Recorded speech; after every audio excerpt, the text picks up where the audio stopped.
Amen. Hey, happy Easter. How we doing? Good? All right. Hey, it's good to see you guys. Welcome to First Christian. My name's Jimmy. I'm one of the pastors here at FCC, and we're really glad you're here today to celebrate Easter with us. Around here, every Sunday is a little bit like Easter Sunday because we're always celebrating Jesus and who he is and what he's done for us. But of course, this day is a little extra special, so we're glad you're here with us today. And if you're a guest here, you don't typically maybe go to church here, but you're just checking us out for the first time, or you're just dipping your toe in the water a little bit. Maybe you've been watching online for a little while and you thought, I'll go see what it's all about in person. We're really glad you're here and we want to meet you. So if you're in the room, on the backs of the seats all over the place are little Connect cards. We'd love for you to fill one of those out. And after the service, we have a room called the Hub just behind the Welcome Center where some of us are gonna hang out. We'd like to get to know you a little bit. And if you're online, we have a digital Connect card. You can introduce yourself to us that way. But man, we're really glad you're here today. It's gonna be a good morning. So let me tell you what we're gonna get into. If you are new to church, if you don't know how this typically works, when we teach, we do this in what we call series. And so what that means is we'll take a few weeks at a time and we'll teach through a theme or a topic, or we'll take a passage of the Bible and we'll kind of break it down and study it in little pieces. And so today we're starting a new series called Hope Has a Name. Seth talked about this a little bit ago. And here's what it's all about, okay? We have a couple of names that we use pretty often to refer to God. We'll call him God or Father, things like that. But when you get into the Bible and you start going page by page through scripture, especially if you're like one of those really smart people who knows how to read Greek and Hebrew and languages, most of us just think it's like chicken scratch on paper. If you know how to read that, you get into the Old Testament especially, and you see there are dozens and dozens and dozens and dozens of names that people called God, and every single one of them has a little different nuance. They all have a little slightly different meaning, but right at the core of every single name for God is one thing they all have in common. And that's hope. And that's what Easter is all about, man, is hope. Jesus came to give us hope when we had none. He came to restore hope that had been taken from us by sin. And that's what Easter is all about. So that's what we celebrate today. So we're jumping into this new series and we're talking about a name for God. You only see like once or twice in the Old Testament, but it's a name that it sounds funny when you say it in English. The name is Jehovah Tsidkenu. When you translate it into English, though, the meaning in there is really powerful. That name means the Lord is our righteousness. He's our righteousness. And if you don't know what that means, if you're not sure what that's all about, hopefully by the end of this time here in just the next few minutes, you'll have a better understanding. But I'll get to that, okay? So let me start with this, okay? Let me back up a few years. It's 2012, and I am in an IHOP in Elizabeth City, North Carolina at about 10:30 at night. I was in town was with some friends leading worship at this event that was happening on the college campus where I went to school, and we had just finished up for the evening. We were hungry, so we thought, let's go get a bite to eat. So we go to IHOP, and we're sitting there about to order, and I look up from my menu, and the server's standing in front of me, and he goes, hey, I know you. Those are words you don't want anybody at IHOP to say to you at 10:30 at night. You either did something wrong, or you're there too often. But he said, hey, I know you. I said, what do you mean? And he said, you're the baby guy. I knew instantly what he was talking about. So about 5 years before that, I was in town for the same event on the same campus. I was speaking, and they had asked me to come be the speaker for the very first session. They asked me to come and talk about being born again. And I love talking about the new life that we have in Jesus when we meet Jesus and he gives us a clean slate, a fresh start. I love to talk about that. So I said, of course, I'll come and talk about that. And so the band finishes up that night, and I come out to lead off the first session, and I try to find ways to connect with the audience when I can. And so it was perfect because I'm talking about being born again, and right in front of me was this lady who was pregnant, and I thought, I'm just gonna talk to her for a minute because I bet she's excited about her baby, you know? So this will be a cool little introduction thing. And so I said, hey, when's your baby due? I bet you're excited. When are you due? And she said 3 words to me that have lived in my nightmares for 14 years. You probably already know what they are.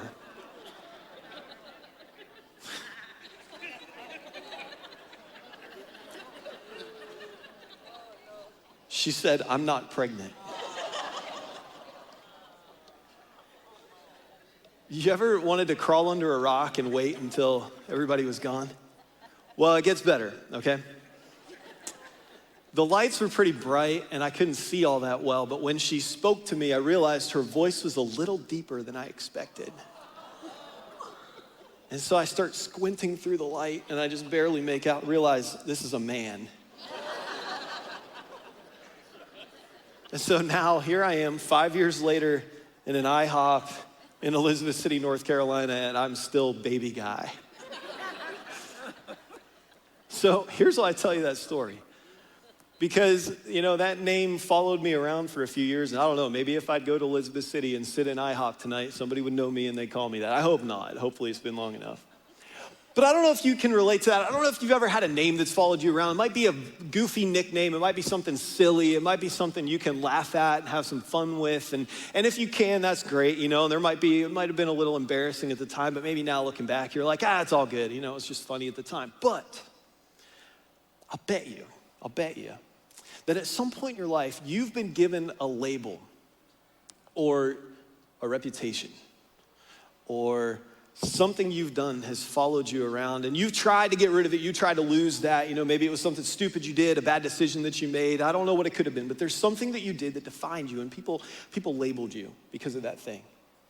And maybe for years and years and years, you've been trying to shed that reputation or shed that identity or ditch that. Like you've tried to, maybe you thought like enough time will deal with that. Or if I get a different circle of friends, or if I move or change careers or go to a different school or whatever, then my reputation won't follow me there, but it did. And so now, you're just trying to figure out how to deal with that. Maybe your label is something like this. Let me give you a few examples of what I mean. Maybe your label is something like disqualified. Or maybe your label is something like damaged goods, or useless, or broken, or hopeless. Or maybe it's not a word at all that defines your reality. Maybe it's a phrase. Maybe your phrase would be this. Maybe your phrase is, I don't know why that relationship didn't work out. Maybe you had a long-term dating relationship or an engagement or a marriage that fell apart. You tried to save it. You did everything that you could to save it, but it fell apart, and you're still trying to figure out why. Or maybe your phrase would be, I don't know how that addiction got so out of control. I thought I was just having a little fun, and next thing I knew, it was just controlling my life. Or maybe your phrase would be, maybe for years and years and years, you've been trying to figure out, you just can't you can't figure out why you were abused. So your phrase would be, I don't understand why I was abused. Or maybe your phrase would be, I don't know how to love. Or I don't know how to be loved. Here's what we do. It's like human nature, but we try our best to put this image forth. Like we have everything figured out. Like we have it all together, don't we? Because we don't want people to know what's really going on. And so we try to hide those things. We try to conceal those things. We try to put this image out like, no, it's all good. It's all good. People pass you in the supermarket and they're like, hey, how's it going? You're like, I'm good. How are you? But inside you're falling apart. Because we don't want anybody to know what's going on. And if you can relate to this, if you know what I'm talking about, then you don't know it yet, but you're a little bit like this pot. There's nothing special about this thing. It's just an ordinary flower pot. If you've done some gardening or you like to plant stuff or have flowers around your house, maybe you have some pots like this, just terracotta. You can get these at Home Depot for like $20. So maybe you're a little bit like this pot. Here's the reason why. Let me explain. Back in Jesus' day, thousands of years ago, they would go to the market and they would buy pots that weren't that different from these. And they would use them for things like, so they didn't have running water in their homes, so they go to the well once a day and they draw their water for the day and they put it in a pot like this and they'd keep it at home in case they needed some water. Or they would use flour and oil for baking bread and they would keep it in pots like these so they always had some handy. So you'd go to the market and you'd buy a pot to keep this stuff in and you'd keep it in your home.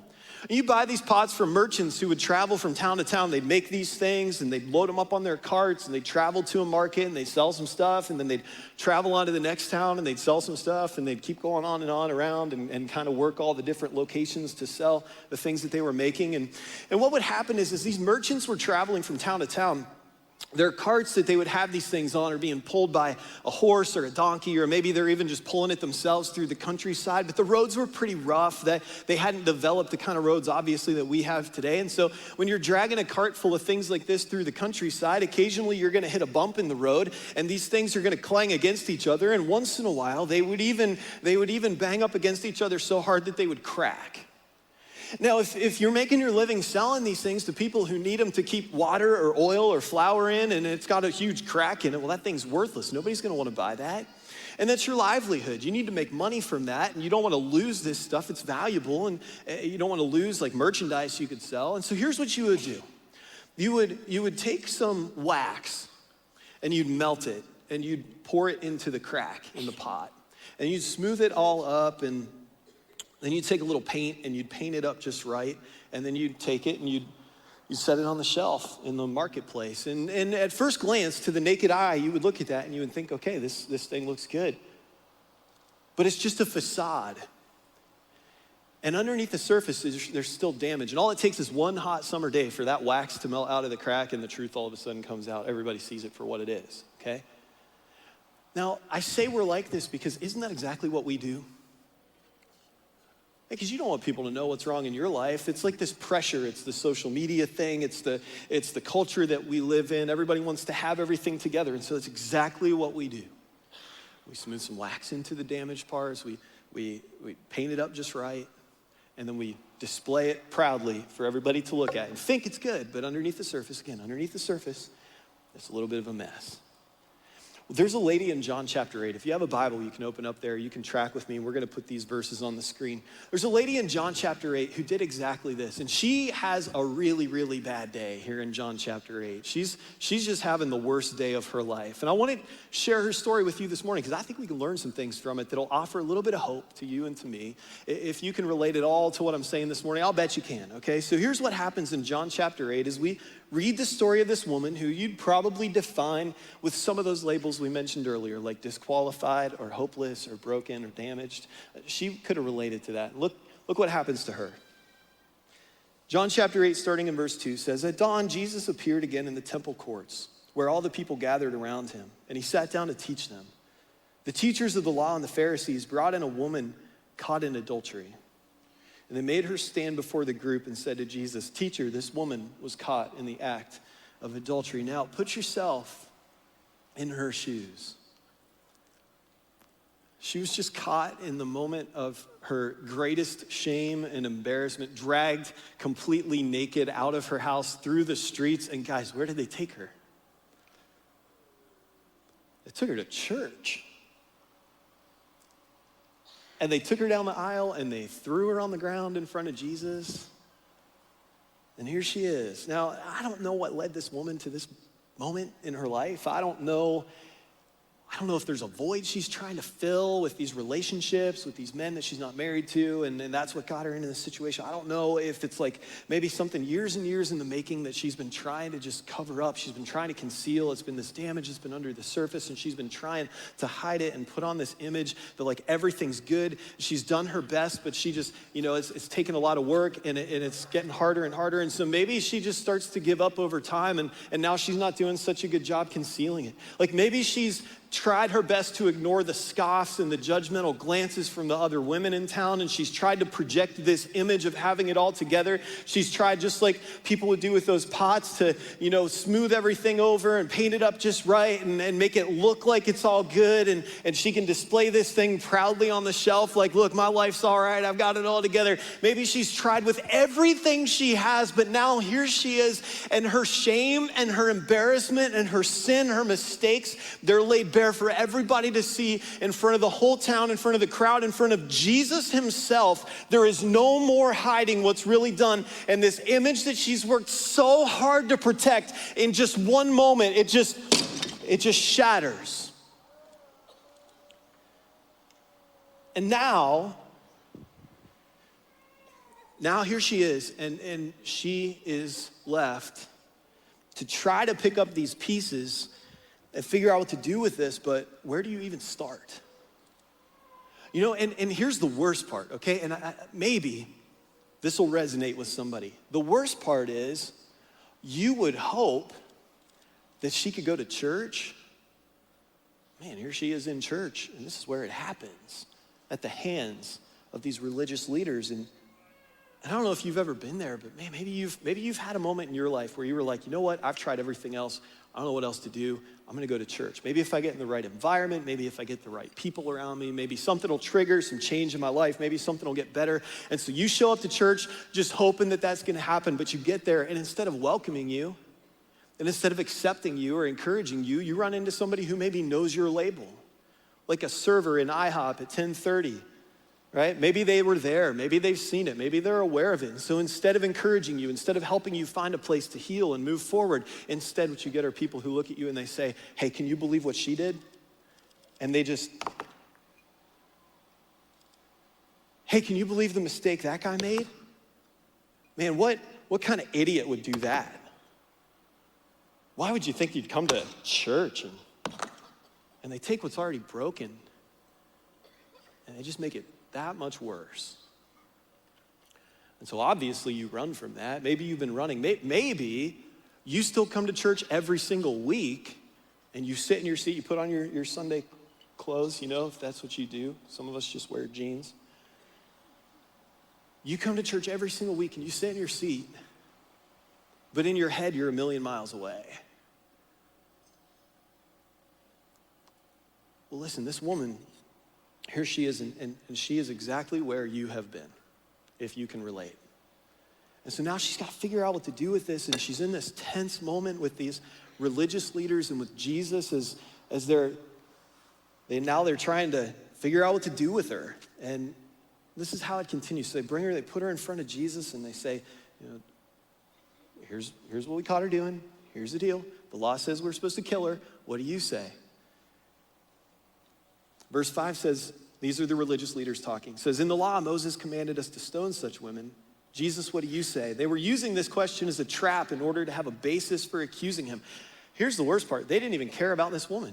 They didn't care what she did. They were just trying to get to Jesus. Because if he said, yeah, the law says kill her, take her out and stone her, then all the things he's been saying about grace, that now he's a hypocrite. But if he says, no, don't stone her, let her go. It's okay, show grace to her. Then they can say, well, you broke the law, and they can arrest him. Like, they're just trying to get Jesus. They don't care about this woman. She's just like a prop they're using in this story, okay? But they say, so what do we do? What do we do? And in verse 6, it says, Jesus bent down and started to write on the ground with his finger. And there's a lot of speculation about what he was writing. I've heard people speculate, and it's pure speculation. But I've heard people say, man, maybe Jesus bent down and he started drawing in the dirt. Maybe he wrote the commandment from the 10 Commandments that says, thou shalt not commit adultery. And then he started to write some of the other commandments that some of those religious leaders had broken. And I've heard people get even more specific and say, maybe he started to write some of their names and the sins they had committed. And I kind of like that one. I can be a little bit of a jerk sometimes, so. I kind of like that. I don't know what he wrote. I don't know what he didn't write. I don't know what he did or didn't do. But he just bent down and he started to draw in the dirt. And it says when they kept questioning him, he straightened up.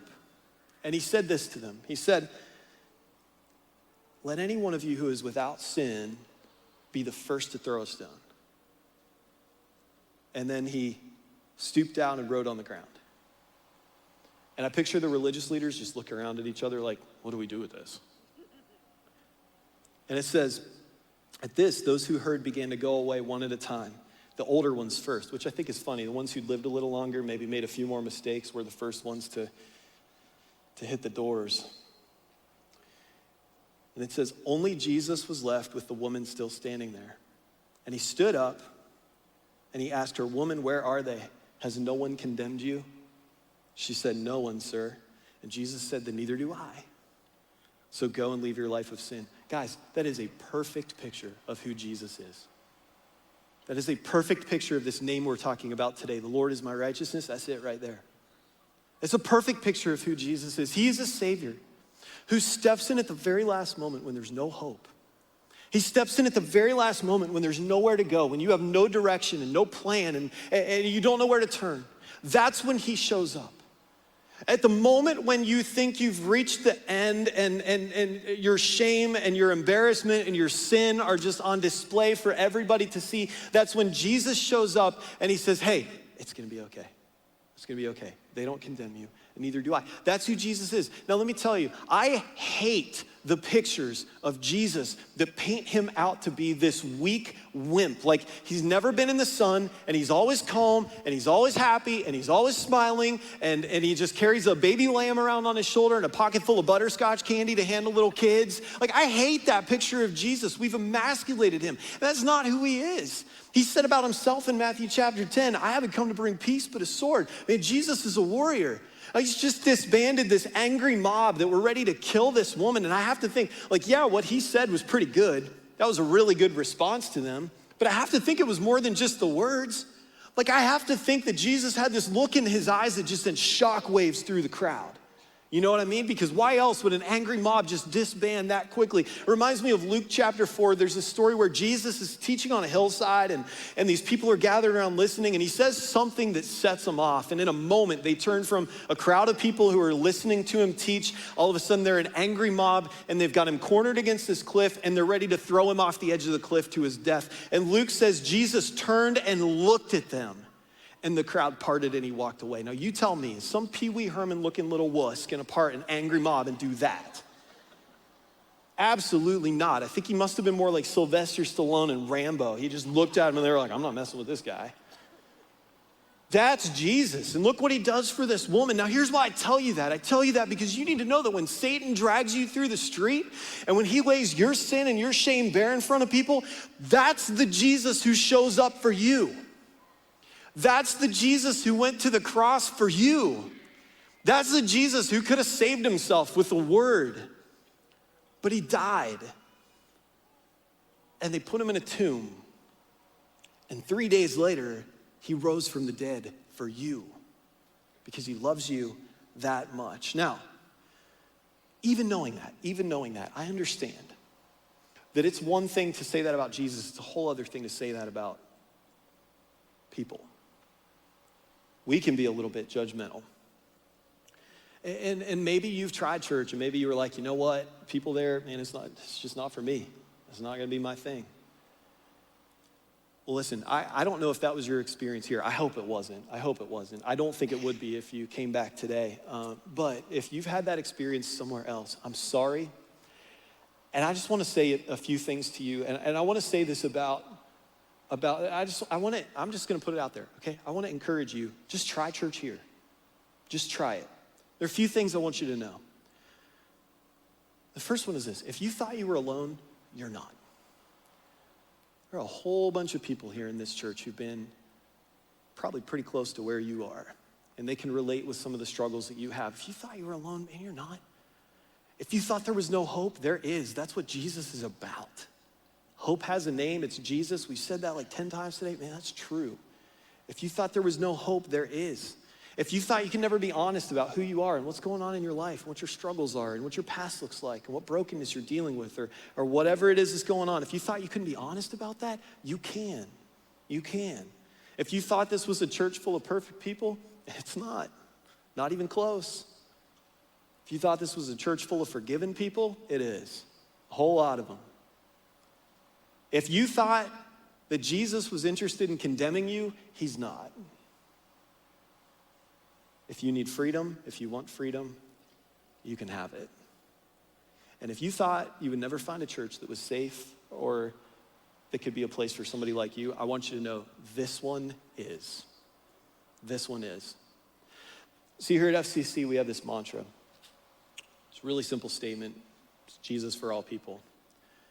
If you know anything about us, you've seen it on a yard sign in somebody's front yard. You've seen it on a sticker on the back of somebody's car. We've got it painted 30 feet tall on our wall out here in the cafe. Like that's like our thing, okay? Jesus for all people. And let me tell you what that means. What that means is that a little while back, we decided, you know what? We're gonna be a church that will do anything short of sin to go and reach people who are far from Jesus and just help them take one small step at a time. We don't expect people to figure it out overnight, okay? One small step at a time, just to work through it, just to begin to figure it out.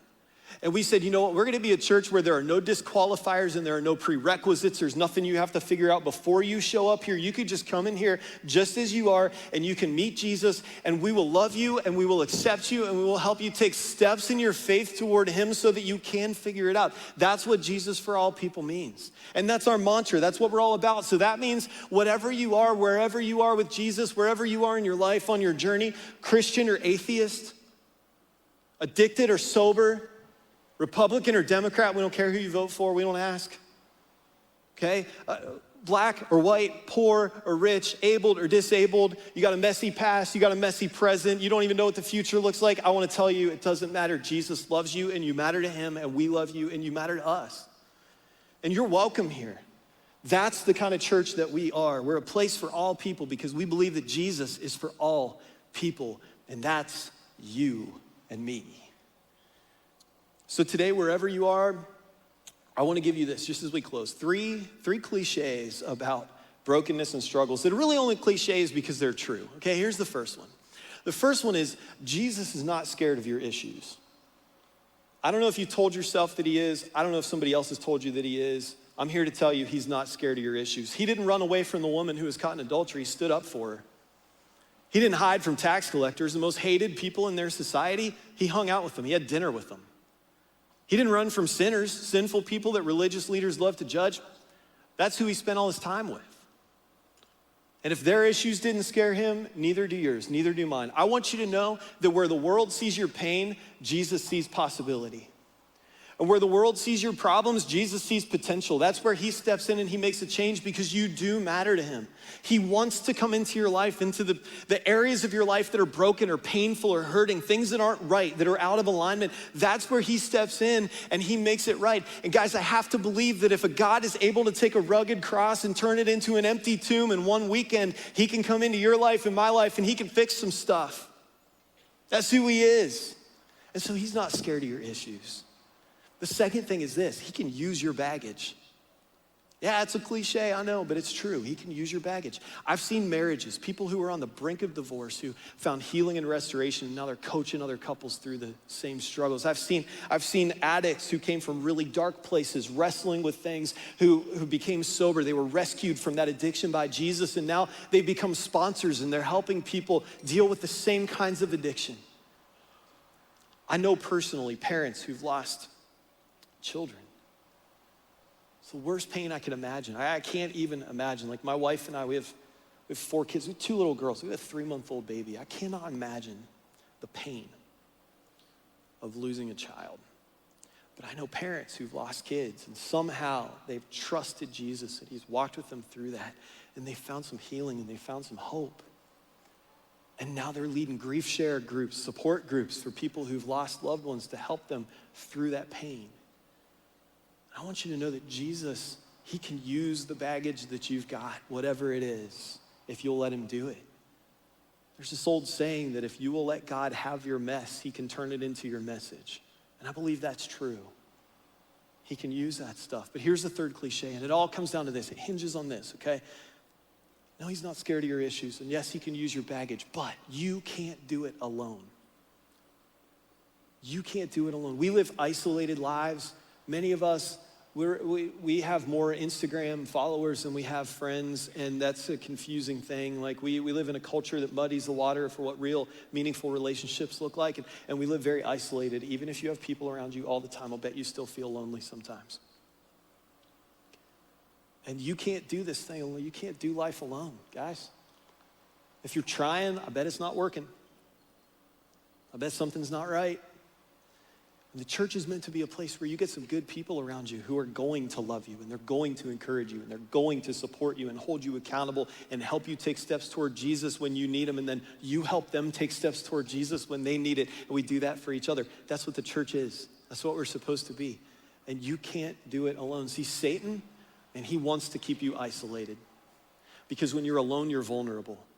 And his best tactic is to keep you away from that kind of community. Because when you're alone, he can get to you in your moment of shame, and he can drag you out of your house, and he can parade you through town, drag you through the dirt. He can throw you down in front of the people that you love. He can expose you for everything that you have. He'll start whispering to you about the mistakes you made and telling you're beyond repair. He'll start reminding you of your past and the places that you've been and the things that you wish you could undo. He's gonna dig all that stuff up over and over and over and over, and he's gonna throw it in your face over and over and over and over. It's what he does. But I wanna read you these verses from Colossians chapter 2 that just sum up the hope of Easter. So check this out. This is what it says. Colossians chapter 2, 13 through 15 says, when you were dead in your sin and in the uncircumcision of your flesh, God made you alive with Christ. He forgave us all our sins, having canceled the charge of our legal indebtedness, which stood against us and condemned us. He's taken it all away, nailing it to the cross, and having disarmed the powers and authorities, he made a public spectacle of them, triumphing over them by the cross. So here's what you do. The next time Satan reminds you of your history, you just remind him of his destiny. Because Jesus has already defeated him. It's over. The battle's won. He did it on the cross. He did it with an empty tomb. It's done. And if you will get good people around you who can remind you of that, it's gonna be a lot easier to fight those daily battles. You cannot do it alone. But you can come here and be a part of this family. You can come here and find those people. Many of you already have, and we've got a place for you. There's a verse in Revelation chapter 2. It says, he who has an ear, let him hear what the Spirit says to the churches. To him who overcomes, I will give some of the hidden manna. Now, listen to this part. It says, I will also give him a white stone with a new name written on it, known only to him who receives it. Back in Jesus' day, if they accused you of a crime, you would go on trial and they bring you before a jury, and the way the jury would decide your guilt or innocence, the way they pass their verdict is each jury member would have a black stone and a white stone. And if they felt that you were guilty, they would throw the black stone in the dirt in front of you. But if they felt that you were innocent, they'd throw the white stone in front of you. And now I tell you that because what this verse says, I will give him a white stone with a new name written on it. What Jesus is saying in that verse is he's saying, if you've placed your faith and your trust in him, if you've begun a journey with Jesus, if you're walking with him, if you're following him, you're taking steps toward him a little at a time, not that you're doing it all right, not that you're perfect, but you're trying, you're taking those steps, right? And you're trusting him to lead you. Then what he says is he has a new name for you, and it's not your label. It's not your reputation. It's not your past. He has a new name for you, and the name is, he says you're righteous. You're worthy because of what Jesus did for you and because of who he says you are. On the way in the doors this morning, you should have been handed a few things. You should have been handed a paper called the Weekly and then a little broken piece of pottery that looks just like this. And in the seats, like in the card racks and under some seats all over the room, there are some Sharpie markers. You may have to pass them around a little bit, but here's what we'd love for you to do. We're gonna sing a song in just a second, a couple of songs that just celebrate the new beginning that Jesus offers us. And as we're singing, we're gonna leave the lights up a little bit so you can read. We'd love for you to look at that list of names and then take that Sharpie and maybe on this piece of pottery, you write one of those names that just speaks to where you are in your life today. Whatever part of your life it is that needs a little bit of hope today. Whatever part of your life that needs a little encouragement today, or a little bit of peace today, wherever you could use a little mercy and a little grace. If there's a name on that list that speaks to you, then just grab that Sharpie and write it on this. Or maybe you write a word like forgiven or redeemed or worthy, or maybe it's just hope. But then do this, keep this thing. Keep this thing, and then put it on the dashboard of your car, put it in the mirror in your bathroom where you get ready in the morning, or put it on your desk at work, or put it somewhere where you're gonna see it, and it'll be a reminder to you every single day of the name that Jesus has given you when he says, you're worthy, you're worthy. Listen, I don't know what your label is. I don't know if people have called you disqualified or broken or useless or hopeless, but I want you to know this. Satan knows your name, but he calls you by your sin. But Jesus knows your sin, and he chooses to call you by your name. You matter to him enough that he went to the cross. Again, he died in your place, and he rose on the third day, and he's alive today. And he is our righteousness. He is your righteousness. That means when God looks at you, he sees Jesus. And that's the hope we celebrate today. God, thank you so much for Christ. Thank you for the cross. Thank you for the empty tomb. Thank you that you've loved us enough to meet us in our sin, to meet us in our moment of brokenness or struggle or whatever that looks like, to meet us where the pain exists in our lives. And you said, man, if you'll just take my hand, I'm gonna help you. I'm gonna lead you forward. We can leave that behind. God, I pray for anybody in the room this morning who just needs that today, that they would find it in you. Thank you for the promise we have that you have a new name for us. Thank you that you don't see our reputations and you don't see our past and you don't see the damaged things in our lives. But God, I'm so thankful that when you look at me, you don't see all that junk. You see Jesus. And I'm thankful that that's true for every one of us that places our trust in you. As we worship you here for a few minutes, God, I pray that your Spirit would speak to us. God, would you move in this room? Would you encourage us and lift us up and help us see Jesus in this moment? Thank you, thank you. Thank you for the empty tomb. We pray this in Jesus' name.